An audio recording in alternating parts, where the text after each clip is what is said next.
There's this whole dating argument about acting with fear. You may have heard about it. It goes something like feel the fear and do it anyways. Feel the fear, then do it. Um, Even if you're afraid or fearful, it shouldn't prevent you from doing something like talking to a girl. So that's incorrect. We already know that that's incorrect. Fear is a sign that you should stop what you're doing. That's what it is. And we know that having fear is a good thing because fear protects us.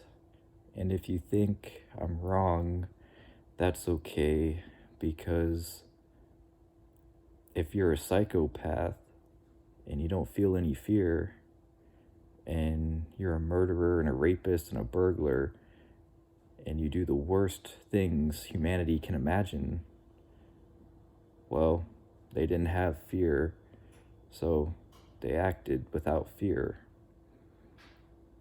If you have fear and are not a psychopath in that sense, obviously it's a general oversimplification of the phenomenon, but it can help you. For example, being in a social situation you shouldn't be in, driving too fast, maybe doing drugs or doing some other risky behavior like, I don't know. But the point is that if you're a psychopath and you don't feel any fear, you don't feel any anxiety, you never get scared. If you're a real psychopath, you still suck because you're just going to end up in prison for the rest of your life. We already know this.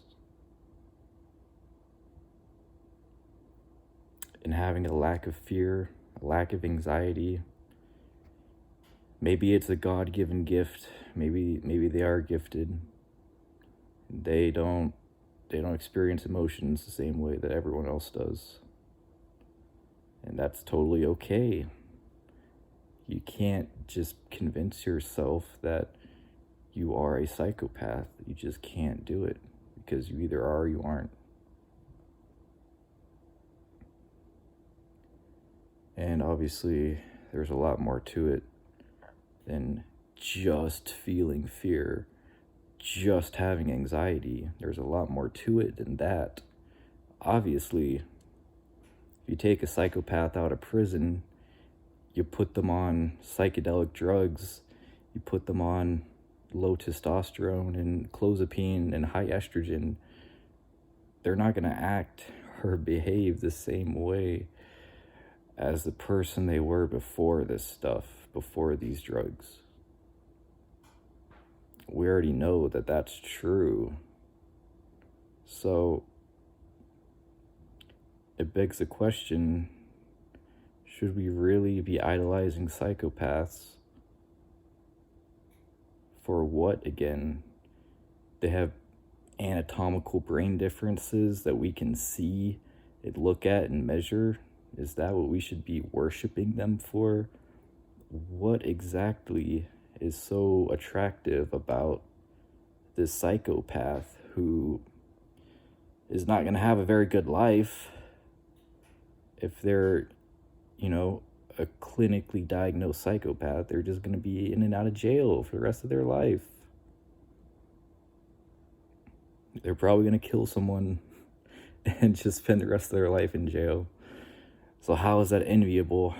How is that something to put up on a pedestal and say, that's what we should be admiring, that's what we should aspire to be like? It doesn't make any sense to me. It doesn't make any sense. Because if you say that someone's a psychopath and they don't feel fear and anxiety, but they did all these amazing things and they're a CEO and make billions of dollars, then they're not a psychopath, because you don't get to be a billionaire and run 3 companies, or, you know, whatever the fuck you're doing, be a lawyer, a brain surgeon. You don't get to do all those things and still be a psychopath. Like, it just doesn't, it's not how it works. Are they more psychopathic than average? It doesn't fucking matter, because at the end of the day, they're not psychopaths. So you take these arguments, you take all these different people, and you take the best parts of all these people, and you conglomerate them. The person you end up with still isn't a psychopath. And the people you're trying to conglomerate from still aren't psychopaths. So this argument is so retarded.